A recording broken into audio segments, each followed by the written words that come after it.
Hey, it's Tucker Carlson. Imagine being a sixth grade boy in the United States right now. What are you hearing at school? What are they telling you on the internet? Well, they're telling you to stop being yourself, sit still, stop joking, suppress your aggression, share your feelings, obey. Female qualities are virtuous. Masculine qualities are oppressive. That's the message. In case it wasn't clear enough, schools around the country have removed urinals from boys' bathrooms. The male body itself is shameful. Sit down when you pee like a good little girl. Views like this are often called feminism or woke politics, but in fact they amount to mass conversion therapy, an attempt to change the fundamental nature of people.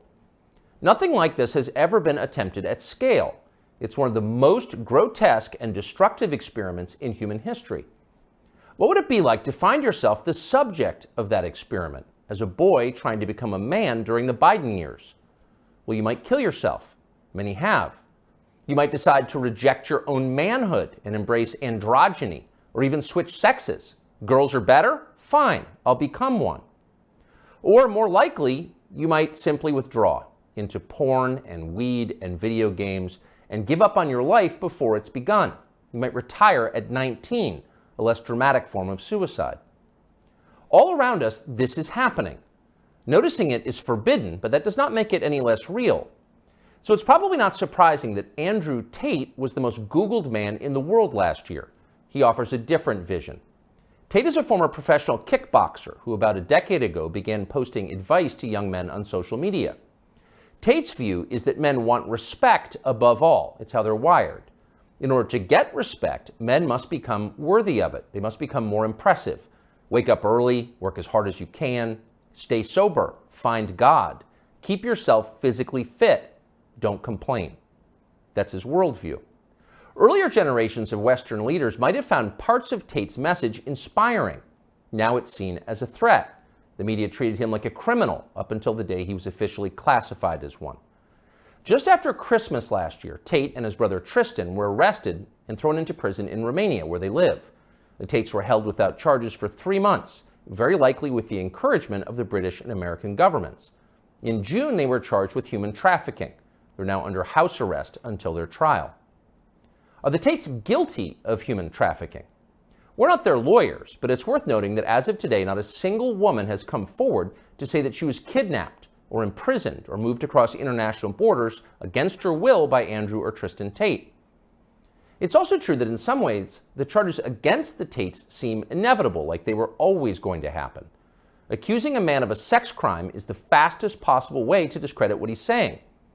Days after WikiLeaks revealed that the US government had been spying on its allies and lying about it, Julian Assange was arrested in London for rape. 9 years later, prosecutors dropped the case against Assange for lack of evidence, though somehow that fact was not as widely covered. Is that what's happening here? Again, we don't know. Jeffrey Epstein's dinner partners insist that Andrew Tate is a pervert and a criminal. Maybe they're telling the truth. Either way, we think Tate's views about men very much deserve a hearing. So we flew to Romania to talk to him. We're posting the entire interview here on Twitter because we've been assured it will not be taken down for ideological reasons, as so much of his content has been. The video is long, but if you can, take the time to watch it. Make up your own mind about Andrew Tate. Here it is. So what are you charged with? That's a really good question. I'm charged with being the head of an organized criminal group, which is in charge of recruiting girls to make TikTok videos to steal the money from the TikTok views. Recruiting girls to make TikTok videos and stealing the money. So it's really a financial crime?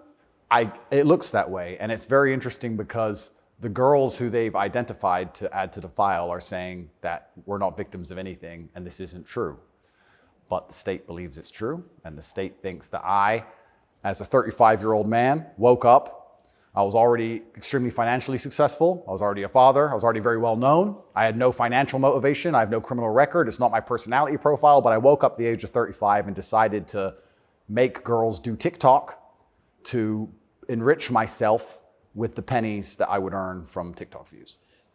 So in the United States, I think the belief is that you were charged with human trafficking. Yeah, that's human trafficking, because what you do is you force a girl to work against her will for financial gain. That's human trafficking. And their justification for this is that girls do TikTok. Some girls I know who they found who say they're not victims have TikTok accounts. How do you force someone to do TikTok videos?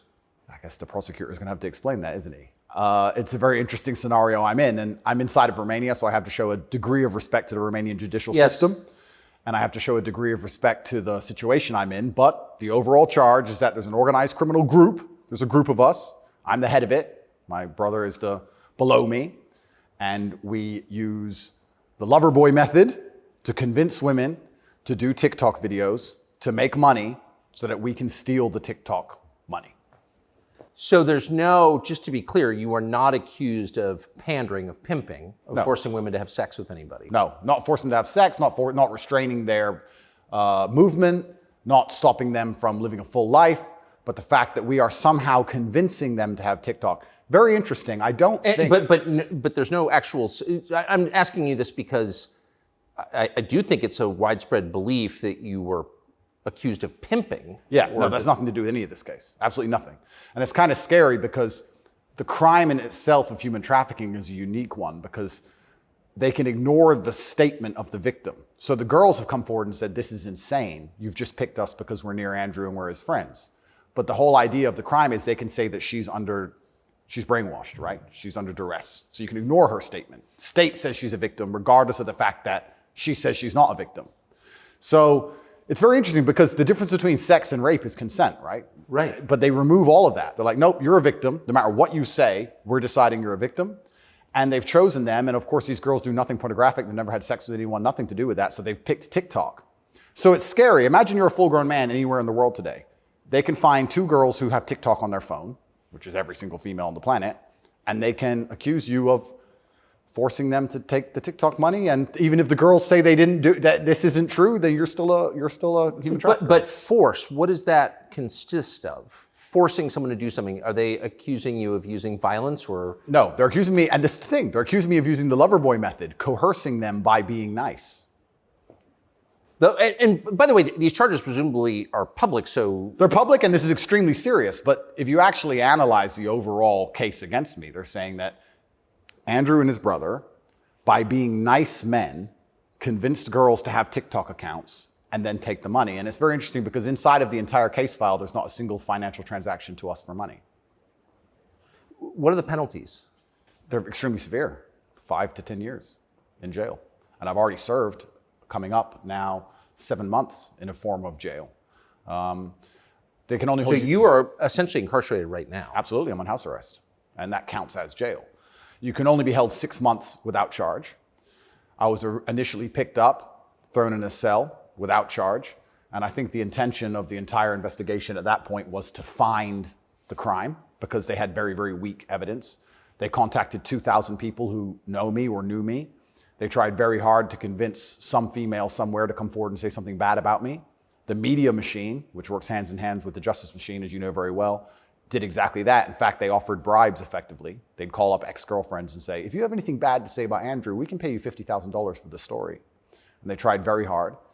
They didn't find any evidence of anything.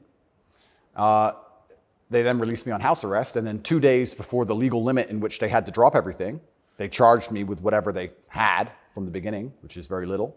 And now we have to wait for the Romanian judicial system to analyze the file and, God willing, throw it away.